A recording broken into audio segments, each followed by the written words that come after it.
I've been running my own businesses for about 13 years now. And when people find out that I work for myself, they often say, "Isn't that risky? Aren't you scared?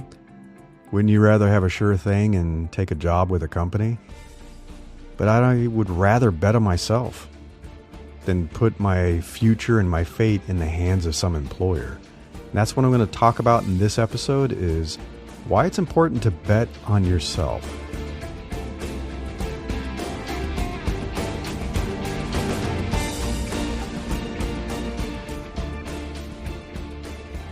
I'm Larry Cornett, and this is Invincible Solopreneurs. And so if you want to read this issue, the newsletter issue that goes with this episode, this is Bet on Yourself, issue 15. And it's all about the reality that there is no sure thing with a 9-to-5 job anyway. I started this with a quote from Jim Carrey. He said, "My father could have been a great comedian, but he didn't believe that that was possible for him. And so he made a conservative choice. Instead, he got a safe job as an accountant.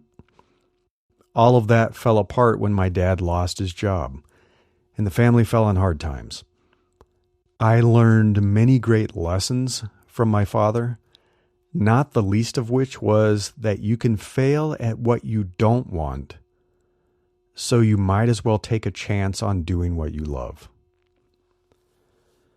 That's kind of the essence of this episode. We have seen so many layoffs in the last year, and even the tech industry is not immune to the layoff contagion this time around. Some quick stats: 344 tech companies have already laid off 103,767 employees in 2023. That's just in the month of January and half of February. In 2022, there were 1,535 layoffs at tech companies, with 241,176 people impacted. That does not sound like a sure thing. I have several friends, clients, and acquaintances who have lost their jobs in the past 14 months or so. Some of them felt safe because they worked in a hot industry that seemed to be growing. And sure, there was some growth, but there was also a lot of overhiring. Companies did not forecast the future very well, and they hired too many people. Some people felt safe because they worked in large corporations that had dodged economic troubles that so many smaller companies and startups faced in 2020, 2021. However, the truth is no one's job is ever safe. Heck, having a job is never safe. Your source of income is never safe when you work for a company that can eliminate your job in an instant when it needs to make the numbers work. If they want to turn a profit and they want to look good for Wall Street, a quick way to do that is cut headcount. And I hope we've all learned a lesson from this. No industry is a safe haven. Big companies are no longer better than smaller companies when it comes to employment security. Leaving your fate in the hands of an employer is always risky. And I know many of us do it. I mean, look at me. I did it for decades. It's how most of us are raised and educated. It's what schools teach us to do. Get your education, go get a job. Your goal is to get a great job and climb that career ladder to higher and higher success. But what if job security is no longer guaranteed? And that is so true. We were just talking about that the other day. My parents' generation's probably the last one that worked in a job for 40, 50 years and got retirement benefits and can retire on that money. Not going to happen for us. Longest place I ever worked was 4 years. What if you hate your job? You hate it so much that you can't stand going to work every Monday morning, and you dread every Sunday evening. What if you do everything you were supposed to do, and you work hard for an employer that makes you miserable, and you still lose your job? You did everything you're supposed to do, you worked hard, and you still lose your job. And now you need to scramble to find a way to pay your bills. I mean, what a kick in the teeth. That's why people feel like the rug has been pulled out from under them. I don't know about you, but I always hated wasting my precious time, my precious life, the hours of my life working on meaningless projects, working on things that would get canceled, things that never made a difference in the world. I hated working for someone who was a lousy boss and a terrible leader. And I had some great ones, but I had a lot of bad bosses. And they were terrible leaders, and they were just not good people. I hated watching the company make bad decision after bad decision, knowing we'd all have to suck it up and deal with their incompetence later. And that's not me exaggerating or being a crybaby employee. These companies have tanked. I've watched them plummet for years until the stock was worth nothing, until the company was almost worthless because of all these bad decisions. But that's what you do as an employee. Suck it up. Unless you are a C-level executive making those decisions, you don't have much of a choice. If you don't like it, you have to leave and find a new job with a new employer. And you have to hope you find one that is more competent. Or if you're anything like me, you finally reach a breaking point. You decide that enough is enough, and it's time to bet on the one person you can always count on no matter what. You. You can always count on you. So I want to talk a little bit about things you can't control. And this list is going to get a little long. I have things you can't control and then things you can control, which is important if you're thinking about your future, if you're thinking about building your own business. So if you go to newsletter.invinciblesolopreneurs.com, this is Bet on Yourself, issue number 15. So when you work for someone else, so many things are out of your control. I remember, for example, my employees being frustrated that their performance targets and bonuses were tied to factors beyond their control. They knew that a lot of things could go wrong, despite their hard work and best efforts, and their income would take a hit. Everybody talked about it. The designers would say, I could create a great design, but if the engineers don't build it the right way, the product won't be great. And engineers would say, I'm going to build something and launch it, but if marketing doesn't promote it the right way, it doesn't get traction, it's not going to grow. Or the sales team drops the ball, and the sales team blames the executives. I mean, everybody depends on everyone else. So you are not in control of the outcome. And some of these factors can also take a company down, and there's nothing you can do about it. I have a few clients, my career clients, who went to work for a hot company and received pretty generous stock options that made their total compensation pretty darn sweet. Good money.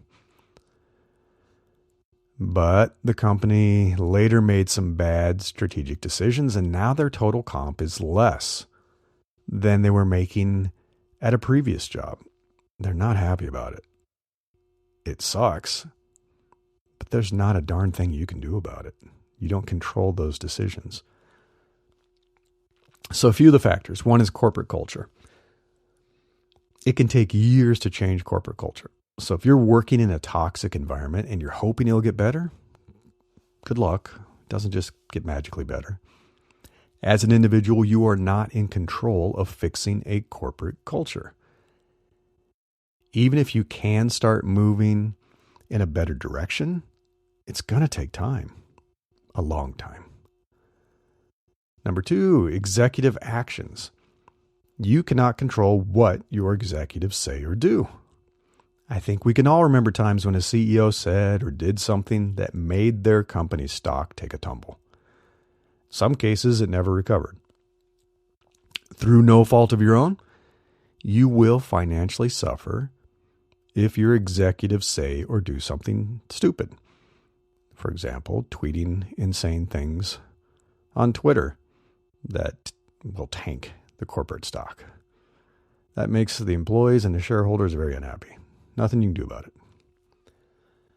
Next one, corporate strategy. Unless you are a C-level executive or a board member, I'm guessing you don't have much control over the corporate strategy of your employer. And when the strategy is great, when it's sound, times are good. The company makes a lot of money. But when the strategy is flawed, there's not much you can do about it as an employee. Next, corporate plans. Similarly, the execs and board create a lot of plans that the lower level employees have to live with. Now, when I was a junior employee, I assumed that senior executives must be so wise and experienced that they knew exactly what they were doing. I trusted them. But the higher I climbed the corporate ladder and when I became a vice president, the more I saw how the sausage was made. I was in those meetings with the C-level executives and the board. And the more you know, the more worried you get about the plans they are making. Because there's not much you can do about it. There's not much you can do to change those plans. The next is corporate investment. I remember when my team knew we needed to make an investment in infrastructure and talent. We needed to hire more people. Even though our business unit brought in hundreds of millions of dollars in revenue, most of the revenue of the company, we were not allowed to invest it in the way we knew we must to remain competitive and generate even more revenue for the company. We were successful. We knew what we were doing. We had the track record to prove it. But C-level execs vetoed our plan. No growth for you.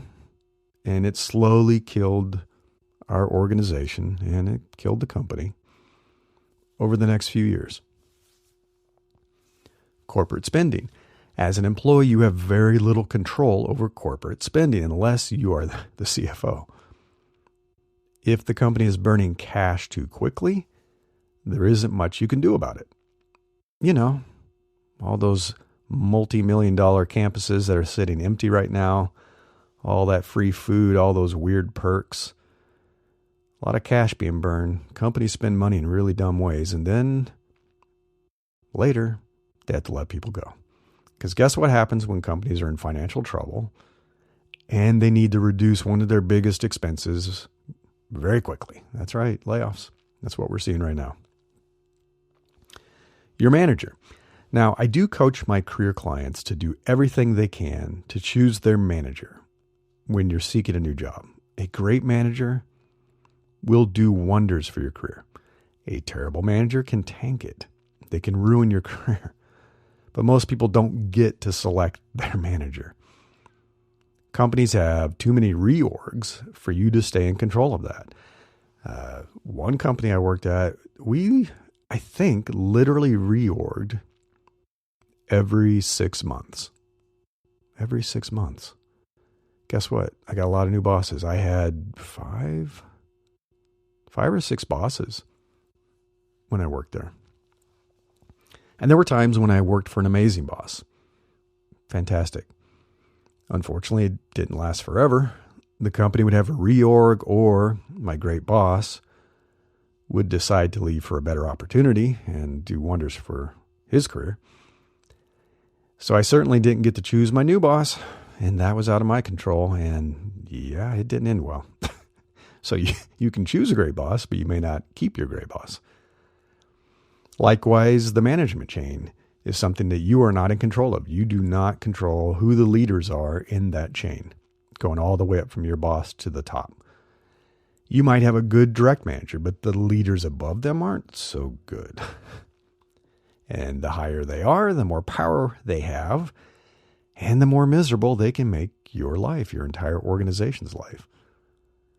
You can have a great boss, but if the CEO is pretty bad, the company's in trouble. Coworkers. If you interview candidates, people are coming in to get a job with your company, you may have some say in a few people who join your organization, your team. But for the most part, you do not get to choose your coworkers. A lot of them are already there when you join. Others get hired that you did not agree to hire. Or you get reorged. So you get dumped into a new department with all new people. And sometimes those people are great, but sometimes a few can be pretty toxic. And some, we all know, sadly, are downright incompetent. You don't get to control that. Speaking of competence, teams. We've all worked on teams before, and I'm sure you have many, many memories of those experiences. You're probably working with a team right now. Now, the competence of your fellow teammates can be 100% excellent. They're all the most amazing teammates in the world, which is rare. They can be average to pretty good, which is probably more common. You know, people are good. They're okay. Or it can be quite bad. That happens. I've seen people get put on teams. I don't know how that team got formed, but the team just was not talented enough to make the work that they were doing successful. And work sucks when your colleagues aren't very good at what they do. It sucks. Team effort. Similarly, some people work harder than others. That's reality, and there's not much you can do about it. If you're an employee, if you're not the manager, folks might be competent, but they just don't like working as hard as you do.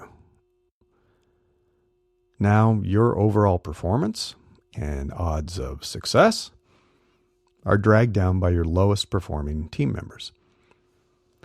Execution velocity. One of the things that many corporate employees complain about is slow execution. If you've ever worked for a startup or a smaller company, the change in execution velocity at a large corporation probably drives you crazy. I mean, why do things take so long? Well, usually too many cooks in the kitchen. Everybody has to be involved. Everybody has their fingers in every project. Everything gets reviewed. It can drag a project to its knees. Decision-making. I founded my own tech startup several years ago. I've talked about that before. And I had co-founders and I hired some employees and contractors. My head of design, hey Sam, how you doing? He literally sat right next to me in our little tiny office. He'd be working on a new design for one of our app screens and he'd say, "Hey Larry, can you take a look at this? Let me know what you think." I'd roll over in my chair. We'd review the design together and I'd say, "That looks great. Push it. Push it to GitHub so the engineers can start working on it." One day he said, "This is the fastest decision-making I've ever had in my working life. I love it." And it's true. I mean, it's unreal.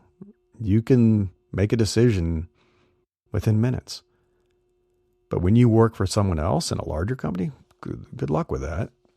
The decisions have to flow through so many layers that they take forever. Market conditions. Of course, no one can control market conditions. But you should be able to control how you respond to changes in those conditions. And you should be able to quickly adjust your strategies and plans when necessary.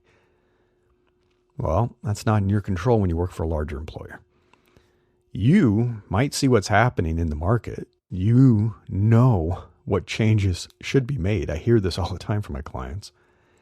And you will be incredibly frustrated to see the decision to make those changes take forever or never even happen. The company never responds to the change in the market. Competitors, likewise, no one can control the actions of their competitors. But again, you should be in control of how you deal with what your competitors are doing. Unfortunately, when you work for an employer, that's not your call. You'll have to wait and see what the leadership decides to do, if anything. And we all know several companies that failed to respond to competition quickly enough, which led to their demise. Look at Blockbuster. And then finally, the last thing you cannot control is the economy, and no one can control the economy. Or can they? Is there a secret cabal? But again, you should have control over how you respond to economic changes. Smaller companies and solopreneurs like myself were able to pivot quickly and survive during the quarantines a couple of years ago. You probably saw a lot of companies failing. Larger companies struggled to adapt to the quarantines. And there wasn't much their employees could do to take control of the situation.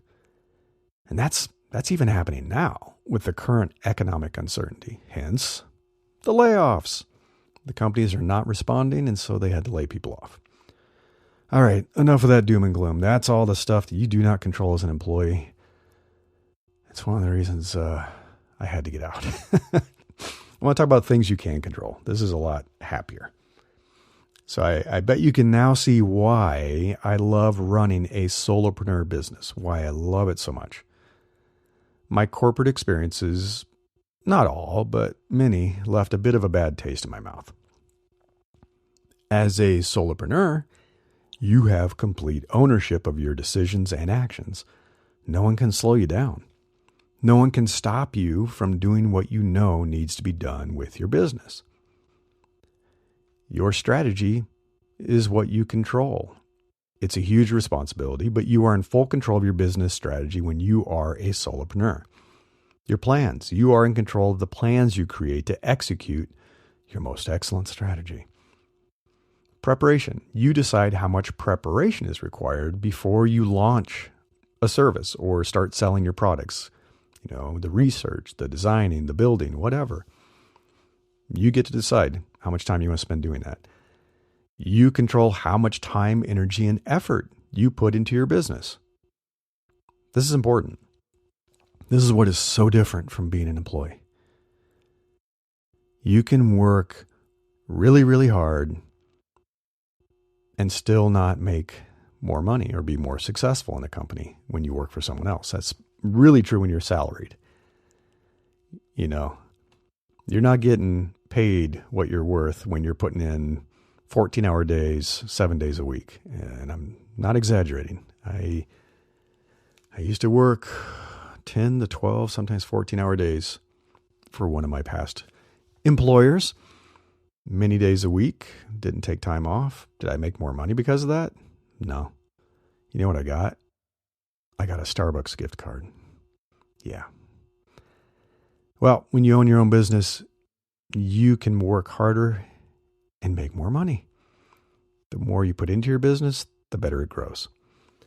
Velocity. You can move as quickly as you want when you're executing your vision for your business. Your decision making. You are the top decision maker, which can be a little scary sometimes, but also incredibly empowering. Your team. This is a custom team. You're not stuck with coworkers you didn't hire. You can choose who you want to hire. Contractors, consultants, vendors. You can choose who you want to partner with to make your business successful. Your response to competitors. You control this. You are in control of how and how quickly you respond to moves by your competitors. Market conditions. You can respond quickly to changes in market conditions and do what's necessary to survive and thrive. I saw some clever stuff during the quarantines. Some companies that had brick and mortar businesses pivoted very quickly. They pivoted quickly and they created some online equivalents and they survived. Your investments. It's so amazing to get to invest in what you know your business needs. You know, if you need software, if you want to get more training for yourself, you want to do more marketing, you want to advertise, you want to buy some equipment, you don't need a higher up telling you, no, you can't do that. You don't have to deal with that anymore. Economic changes, similar to the market conditions, but you can do what you need to do to adapt to the economy and keep your business running. And this is a big difference as a solopreneur. I'm going to warn you that when you have employees, it's not this simple. So that is the big distinction. You know, some of my entrepreneurial friends have employees. When times get tight and things happen, you lose some clients, the economy gets weak.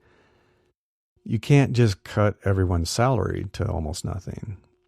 No one wants to deal with that. No one will accept that. They'll either quit, or what usually happens is you have to let people go. When it's just me, that's why I tell people keep a financial cushion, have some money stockpiled, you know, be able to weather the storm. I can reduce the salary I take for my business. I can say, hey, I'm not going to take hardly anything this year because it's a tight year. I'm going to keep my business running and I'm going to dip into my savings, but I don't have to worry about it because I don't have employees to get rid of. Spending. You control your budget. You can dial spending up when times are good. So if your company's making a lot of money, you could put some more money into advertising and grow even faster. If you lose some clients and, you know, stuff's not so good, you can dial your spending down. You could say, man, I cannot afford to keep paying for this service. You know, it's not really working for me and I need to save some money. It's totally your call. Whew, I know that's a lot of things. That's a lot of things that are in your control when you run your business. Again, if you go to newsletter.invinciblesolopreneurs.com, you know, this is all about betting on yourself. You can read more of these lists and think about it. And this is what it means to bet on yourself. You're willing to take on the responsibility because you want to be in control of your future and not subject to the whims of an employer who may or may not be competent. And for those of you that are still employed, I know it's not easy to leave a steady paycheck. The good news is you don't have to leap straight from employment to unemployment and hope that your business ideas will work out. You can ease into testing the waters. You can also build a business that leverages your years of experience. You know, that's the whole thing I talk about when I say from employee to solopreneur. It's taking your skills and knowledge and your talent and your experience and translating that into a service business immediately. I mean, once you see that's all working well, you will feel more confident about quitting that job that's making you unhappy. I did.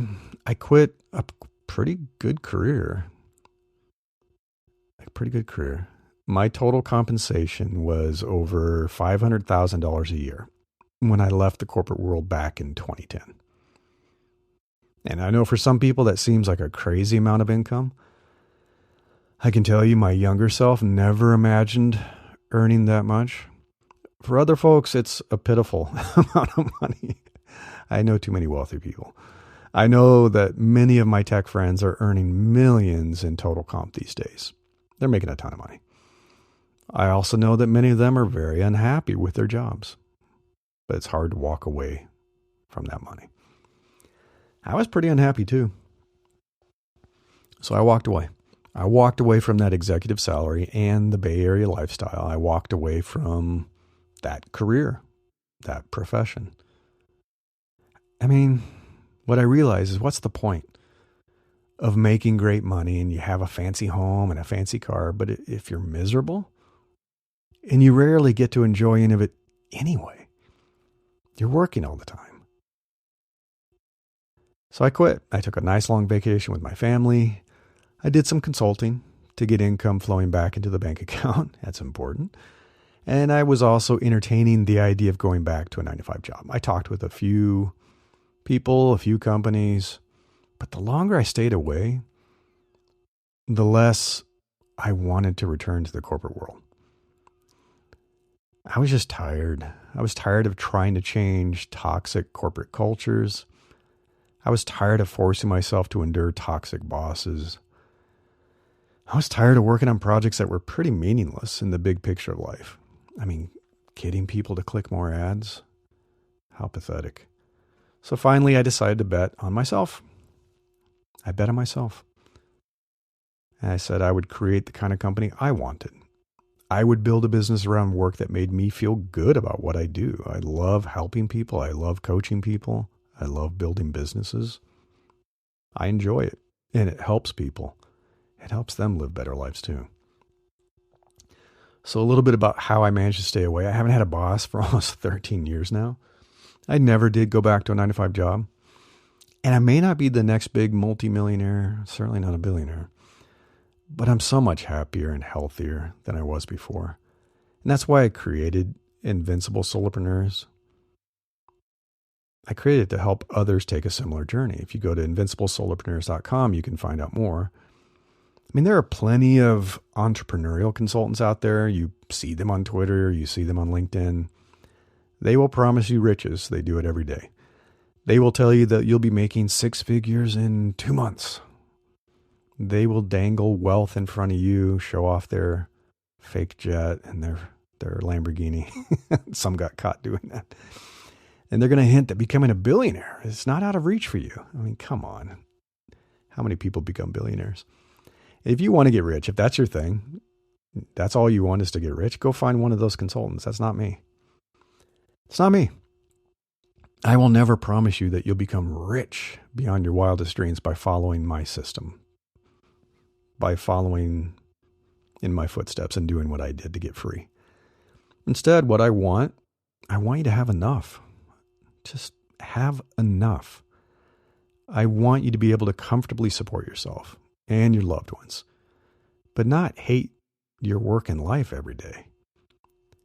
I want you to be happy, healthy, and successful enough. As one of my good friends says, he's rather successful. I want to be the most successful person no one knows. That's a good goal. Now, some people call that a lifestyle business. I prefer to think of it as keeping everything in balance instead of over-indexing on money and work. Remembering what matters most in life, your happiness, your health, and love, your relationships, your friendships. You do need enough money to feel secure. Of course you need some money. But the pursuit of excess wealth will always risk those three. It will risk your happiness. We've seen it time and again. It will risk your health if you do nothing but chase money. And it will risk your relationships and your love. Just take a look at the lives of the few billionaires on this planet. Almost all of them, with the exception of one, are miserable people. Their relationships have fallen apart. People can't stand being around them. They seem to be going a little bit crazy. Anyway, I go into more detail about all of this in my coaching and my workshops. Again, invinciblesolopreneurs.com will help you find all that. But at a high level, this is what I've done to run my business and stay free, to be enjoying this freedom, this solopreneur life for 13 years. One, I love working hard. I like working hard on something I believe in. When I have a purpose, when I enjoy what I'm doing, when it matters, I like working. And that purpose keeps me going. I get excited about getting up every morning and doing some work. I radically reduce my expenses. I've talked about that. I'm not going to go into all the details. We're running out of time. I'm not shy anymore about marketing myself, as you can tell. And my businesses, I used to be, not anymore. You can't do that when you're a business owner. I'm always exploring new ideas. I pivot. I pivot quickly when I need to make a change. I just spun up a new business I'm testing in about 5 hours over the weekend. You got to move quickly.